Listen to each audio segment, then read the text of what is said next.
आपसे दुगनी तिगनी ताकत के साथ जनता एक जोश के साथ जो कल आई, तो अपने आप में एक इस चीज़ का सूचक है कि इस सरकार की जो कुनीतियां हैं उनसे आम जन परेशान है, किसान मजदूर परेशान है और वो बदलाव चाहता है। तो ये मैं मानता हूँ जनता को जागरूक होके ये सोचना है कि क्या ये जो सिर्फ सत्ता को हथियाने के लिए कुछ पार्टियां आ रही हैं और क्या कांग्रेस पार्टी जहाँ पे वो चाहती है कि भी हमें जो सत्ता एक माध्यम बने जिसके माध्यम से हम बदलाव ला सकते हैं। फसल पिट रही है, मुआवजा मिल नहीं रहा, सिंचाई की सुविधा नहीं। फिर जेजेपी नई पार्टी बनी थी 2019 में, उनका ये कहना था कि हम किसान मजदूर की पहला मौका मिला वो बीजेपी के हाथ में ला लिया। किसान डॉक्टर केवी सिंह जी के मांग पे भी हुड्डा साहब ने जो भरोसा, दीपेंद्र जी ने जो भरोसा जताया कि जैसे हमारी सरकार बनेगी इनके सम्मान में इनको शहीद का दर्जा भी दिया जाएगा। इनके जो लोकदल है वो अपने आप में आप किस तरीके का आज उनका आधार है वो आप जानते हैं। और जब उनके पास ताकत थी भी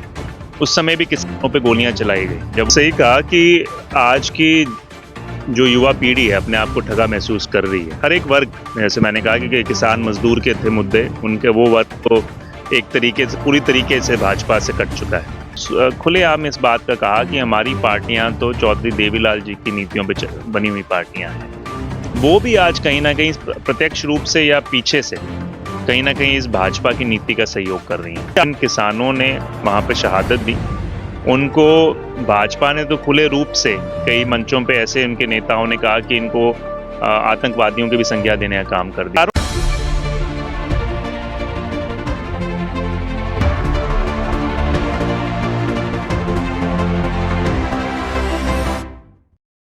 न्यूज टीम लाइव से मैं उर्वशी आप सभी दर्शकों का स्वागत करती हूं। 24 दिसंबर को सिरसा में हुई कांग्रेस की किसान मजदूर जन आक्रोश रैली में उमड़े जन सैलाब को देखकर हरियाणा में होने वाले चुनावों के मद्देनजर कांग्रेस का एक मजबूत संगठन की झलक इस रैली में देखने को मिली। और आपको बता दूं कि डवाली से विधायक अमित सिहाग जी जो है उस रैली में पहुंचे थे और डवाली से की संख्या में लोग जो है उस रैली में शामिल होने के लिए पहुंचे। और इतना बड़ा जन सैलाब जो है वो इस बार जो हरियाणा में चुनाव होने वाले हैं उसमें एक खास तस्वीर जो है वो कांग्रेस के संगठन की दर्शाता हुआ नजर आता है। बहुत बहुत स्वागत है सर आप। धन्यवाद जी, बहुत बहुत। तो सर इतनी बड़ी रैली हुई यहाँ से और हजारों की संख्या में लोग वहां पर पहुंचे, तो क्या कहना चाहेंगे लोगों को इतना प्यार देखकर और चुनावों से पहले इतना मजबूत संगठन देखकर? नहीं, देखिए, एक मैं मानता हूं कि एक रैली मील का पत्थर साबित होगी। ये ऐतिहासिक है क्योंकि जो आज सिरसा के अंदर खास करके इस तरह का विपक्ष में जनता का जो एक जन सैलाब आपको कल दिखाई दिया, मैं मानता हूं जिसमें किसान मजदूर जन आक्रोश के नाम से जो रैली थी उनके मुद्दों के ऊपर रैली थी और जनता खुद अपने आप जो हम न्योता देने निकले उस न्योते को स्वीकारा, मगर उससे जो न्योते के हिसाब से दुगनी तिगनी ताकत के साथ जनता एक जोश के साथ जो कल आई, तो अपने आप में एक इस चीज़ का सूचक है कि इस सरकार की जो कुनीतियां हैं उनसे आम जन परेशान है, किसान मजदूर परेशान है और वो बदलाव चाहता है। और मैं मानता हूँ सिरसा में के इतिहास में लंबे समय में इससे पहले जो मैंने एक रैली देखी थी वो हमारे यहाँ पे सत्ता पक्ष के दौरान जब रेल पुल रैली हुई थी, डॉक्टर साहब ने जिसका आयोजन करवाया था, उसके बाद एक ऐसी रैली हुई है। तो मैं मानता हूँ ना केवल कार्यकर्ताओं के अंदर, पूरे हरियाणा के अंदर, मगर आम जन के अंदर एक नई ऊर्जा भरने का काम इसने किया है। और इस रैली के माध्यम से मैं मानता हूँ इस सरकार की उल्टी गिनती भी शुरू हो गई है और एक बदलाव की लहर मैं मानता हूँ और ज्यादा जोर पकड़ने का काम करेगी। सर ये काबिले तारीफ था कि युवा जो हैं वो सबसे अधिक संख्या में उस रैली में पहुंचे हैं।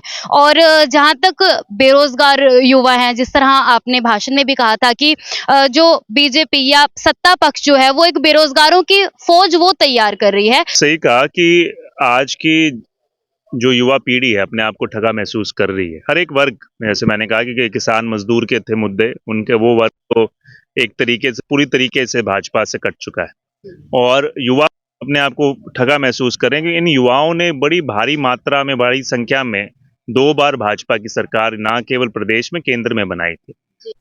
किए गए भी हम करोड़ों की तादाद में हर साल रोजगार देने का काम करेंगे। आपकी आशाओं को एक जो उज्जवल भारत है जिसका अभी फिर से एक इस तरह की यात्रा निकाल के लोगों को एक तरीके से जुमला परोसने का काम कर रही है ये सरकार। तो ये कहा गया था कि हम आपकी सभी तरह की जो आशाएं आकांक्षाएं उनकी पूर्ति होगी, मगर आज जो वास्तविकता है उससे दूर है। आज आपकी बेरोजगारी बढ़ी है, अपराध बढ़ता जा रहा है, यहाँ का जो नशे की समस्या है, ये सारी चीजें मिली जुली हैं। जब युवा के पास रोजगार नहीं है, उसके उस निराशा के चलते भी वो नशे की गर्भ में घूम जा रहा है। और इनको देखते हुए अब उनका कहीं ना कहीं याद आ रहा है जो कांग्रेस का राज था, और वो चाहते हैं कि वो पुराना समय जो है वो लौट कर आए। और खास करके हमारे यहाँ पर जो नेतृत्व भी है, जैसे मान लो कल दीपेंद्र हुड्डा जी है, उनमें भी प्रयास है। हम यहाँ प्रयास खुद करते हैं जितनी कोशिश हो सके। तो मैं मानता हूँ इन सबको मद्देनजर उनकी एक अहम भागीदारी है, और कभी भी कोई बदलाव आता है उसमें एक युवा की भागीदारी, महिलाओं की भागीदारी, किसान मजदूर की भागीदारी के बगैर बदलाव भारत में नहीं आ सकता। तो आज एक मैं मानता हूँ, जैसे आपने खुद कहा, एक अच्छा संकेत है कि युवा भारी मात्रा में इस बदलाव के साथ जुड़ रहे हैं। और मैं मानता हूँ कि कांग्रेस उनकी आकांक्षाओं को पे पूरा खरा उतरने का पूरा प्रयास करेंगे। सर, इस रैली से पहले सत्ता पक्ष के कुछ कार्यकर्ता कांग्रेस में गुटबाजी की बातें किया करते थे, लेकिन इतना बड़ा संगठन देखने के बाद ये किस तरह का जवाब है? नहीं, बिल्कुल सही बात है। आप कांग्रेस के ऊपर हर कोई, मैं यहाँ पर भी चित्र मानता था इस बात को, जैसे आपसे भी मेरी एक बार कि भाई सत्ता के लोग विपक्ष के ऊपर आए दिन लांछन लगाते हैं, मगर वो जो उनके उनके कारनामे हैं, जो उन्होंने जो करना चाहिए था उसके बारे में बात नहीं करते, तो अपने आप ही उनकी विफलता को दिखाता है। एक झुंझलाहट भी है, और उनको यही कोशिश रहती है, जो सत्ता पक्ष में लोग बैठे हुए उनके पास कुछ दिखाने को है नहीं काम। तो ये चाहते हैं कि कहीं ना कहीं ये एक इस तरह का आम जन के अंदर भावना कायम रहे कि भाई ये जो कांग्रेस पार्टी है इसके अंदर एक बिखराव है, और चुनाव के अंदर उसका कोई बेनिफिट लेने का काम करे। बेनिफिट उनको आज की तारीख में इस चीज का सोचना चाहिए कि हमने 10 साल में कार्यकाल में क्या किया, या पिछले 4 साल के कार्यकाल में हमने क्या किया, उसके ऊपर जनता से वोट मांगने चाहिए। मगर इनकी कोशिश हमेशा कोई भी जो दूसरी पार्टी है उनका एक और एक निशाना कांग्रेस पार्टी और कांग्रेस पार्टी के नेतागण है। तो ये उनकी झुंझलाहट दिखाती है। मैं मानता हूं जो कल जनता और उस मंच में हर एक जितने भी लोग थे उसमें, चाहे हर तरह का अपने अपने उनके तरीके हों, काम करने की शैली हो, मगर सारे के सारे सिरसा जिले के सभी नेता उसी मंच पे आपको दिखाई दे। तो एक मैं मानता हूँ एक मजबूती के साथ, एकजुटता के साथ सभी का एक ही लक्ष्य है कि सरकार की विदाई की जाए, और सही मायने में जो एक सुशासन की सरकार है, जो जो सही मायने में जो वायदे पूरे कर सके, उनको वापस यहाँ पर स्थापित किया जा सके। सर, सत्ता पक्ष हमेशा किसान हितैषी का दावा करता है कि हम किसान हितैषी हैं, लेकिन इसकी तरफ से वो 750 किसान मजदूर उनकी शहादत को लेकर एक पहल की गई है। इस तरीके से जो शब्द है, पार्टी है, उसकी हमेशा विचारधारा कहीं ना कहीं किसान, मजदूर और जो आम वर्ग है उसके साथ रही। उसके विपरीत इस जो आज भाजपा का जो स्वरूप है, उसकी खास करके जो विचारधारा है, कहीं ना कहीं ताकत आम जनता से लेके, जो मैंने कल बात भी रखी, आम जनता से लेके उद्योगपतियों को देने का काम करे। तो ये हम दोनों में बहुत बड़ी जो डिफरेंस है कांग्रेस पार्टी और जो आज की भाजपा या जो सत्तारूढ़ पार्टियां हैं। सबसे ज्यादा जो जनता यहाँ पर ठगा महसूस करते हैं, जो उनको दुख है इस बात का और जिसके आक्रोश भी है, जिन पार्टियों ने खुलेआम इस बात का कहा कि हमारी पार्टियां तो चौधरी देवीलाल जी की नीतियों पे बनी हुई पार्टियां हैं, वो भी आज कहीं ना कहीं प्रत्यक्ष रूप से या पीछे से कहीं ना कहीं इस भाजपा की नीति का सहयोग कर रही हैं। जजपा प्रत्यक्ष रूप से सामने है, जब उनके पास मौके आए। आज की तारीख में मैं मानता हूं कि इससे दुर्भाग्यपूर्ण क्या बात हो सकती है। जिन किसानों ने वहां पे शहादत दी, उनको भाजपा ने तो खुले रूप से कई मंचों पे ऐसे उनके नेताओं ने कहा कि इनको आतंकवादियों की भी संज्ञा देने का काम कर दिया। और जजपा कहीं ना कहीं उनका मखौल उड़ाते हुए, मैंने कई ऐसे आपके पास बयान होंगे जो इनके नेतागण ये कहते सुनाई दिए गए, भाई आप कुछ कर लीजिए कि ये कानून वापस नहीं होंगे। और ये कानून उन्होंने उनका एक तरीके से पैरवी करने अभी काम किया। जो ये इस तरह के उनके ऊपर कहीं ना कहीं अत्याचार हुए किसानों पे, उसके ऊपर या तो चुप्पी साधे रहे, कहीं ना कहीं उसकी उसकी हिमायत करते हुए कि भाई ये जो आज हो रहा है वो सही हो रहा है। तो इन चीज़ों का, और एक दूसरी पार्टियां और जो रही हैं उनका भी कहीं ना कहीं बैकडोर से सहयोग सा दिखाई देता है। तो आज जहां गठजोड़ होना चाहिए कांग्रेस के साथ मिलकर, वो कांग्रेस के ऊपर ही आरोप प्रत्यारोप लगाती हैं। तो वो मैं मानता हूं कि कल मैं आभार व्यक्त करूंगा कांग्रेस पार्टी की लीडरशिप, चौधरी भूपेंद्र सिंह हुड्डा जी, दीपेंद्र जी का, कि कल उन्होंने आके जो जो एक तरीके से जो सही उनको एक सम्मान मिलना चाहिए उसकी शुरुआत की, और जिस तरह का भरोसा डॉक्टर केवी सिंह जी के मांग पे भी हुड्डा साहब ने जो भरोसा, दीपेंद्र जी ने जो भरोसा जताया कि जैसे हमारी सरकार बनेगी इनके इनके सम्मान में इनको शहीद का दर्जा भी दिया जाएगा, इनके परिवार में नौकरी भी दी जाएगी, और एक एक स्मारक इनके इनके इनके सम्मान में बनाया जाएगा। तो मैं मानता हूँ एक अच्छी पहल है, जो मैं मानता हूँ किसानों को के मुद्दों को और ताकत देने का काम करेगी। पर लड़ाई लंबी है, और मैं मानता हूँ जब सत्ता परिवर्तन होगा, क्योंकि सिर्फ आंदोलन से आपके सारे मुद्दे हल नहीं होते।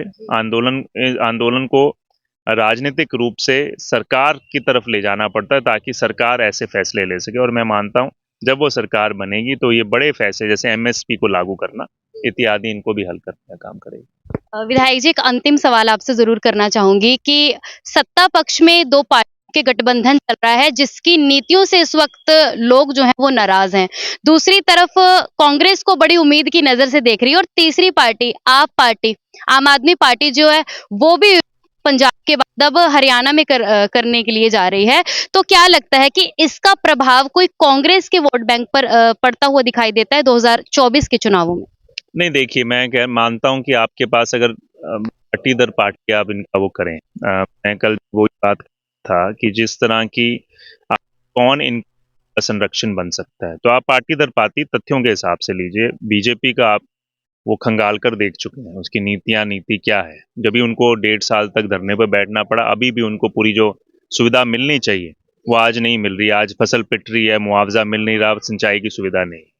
फिर जेजेपी नई पार्टी बनी थी 2019 में, उनका ये कहना था कि हम किसान मजदूर की पहला मौका मिला वो बीजेपी के हाथ में ला लिया, किसान आंदोलन आए, किसानों के खिलाफ खड़े हो। उन्होंने अपनी एक तरीके से, चाहे वो कुछ भी बोले अभी चुनाव से पहले, उन्होंने अपना रूप जो जनता को दिखा दिया। जो लोकदल है वो अपने आप में आप किस तरीके का आज आज उनका आधार है वो आप जानते हैं। और जब उनके पास ताकत थी भी, उस समय भी किसानों पे गोलियां चलाई गई। जब वो कहते थे कि वो तो बिल्कुल ही, जब उनमें एकजुटता भी थी और एक ताकत थी, उस समय उन्होंने क्या हश्र किया था किसानों का, वो सभी लोग जानते हैं। अब आप आम आदमी पार्टी आज पंजाब में, जिसमें उन पे एक भारी भरोसा जताया गया, आज वहीं किसान धरने पे बैठे हुए हैं, जिन्होंने कहा कि हम तो आंदोलन में सारी बातें बोली, और आज मौका है उनके पास सत्ता पक्ष का, तो आज वहीं किसान आंदोलन पे बैठे हैं, उनके मुद्दों को हल नहीं किया जा रहा। तो आज तो आपके पास सरकार है। तो ये चारों पार्टियों की नीति और नीयत हम देख चुके हैं। कांग्रेस के ऊपर जो भी पार्टियां लांछन लगाती रही हैं, मैं ये एक ही सवाल करना चाहूंगा, 2005 से लेकर 14 तक एक ऐसा राज था जहां कोई आंदोलन नहीं हुआ कांग्रेस के राज में। एक बड़ा आज इस परिवेश में ऐसा होना बहुत कम दिखाई देता। कारण क्या था? क्योंकि हमारे पास ऐसे नेता थे, ऐसी नीयत थी कि जो कोई भी ऐसे मुद्दे आते थे उनको सोचने के बारे में, उनके बारे में एक न्यायपूर्वक उनका कोई हल करवाया जाए, उस पे उस तरह की नीति के साथ चलती थी।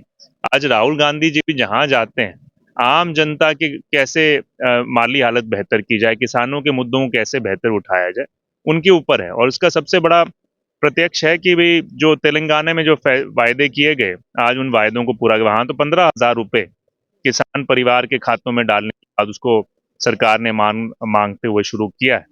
तो ये मैं मानता हूं जनता को जागरूक होके ये सोचना है कि क्या ये जो सिर्फ सत्ता को हथियाने के लिए कुछ पार्टियां आ रही हैं, और क्या कांग्रेस पार्टी जहां पे वो चाहती है कि भाई हमें जो सत्ता एक माध्यम बने जिसके माध्यम से हम बदलाव ला सकते हैं।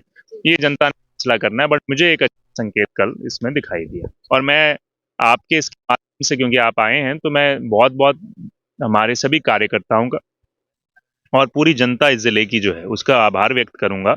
मेरी खास करके मेरी डवाली असेंबली के हमारे साथियों का, कि जो हजारों की तादाद में इस रैली का हिस्सा बने, और उन्होंने एक पूरे प्रदेश के अंदर एक नई ऊर्जा, नया संकेत, नया संदेश देने का काम किया। मैं हमें आपका ऋणी रहूंगा, आपका आभारी रहूंगा, और मैं यही आपसे निवेदन करता हूं, इस ऊर्जा को और बढ़ाते रहिए।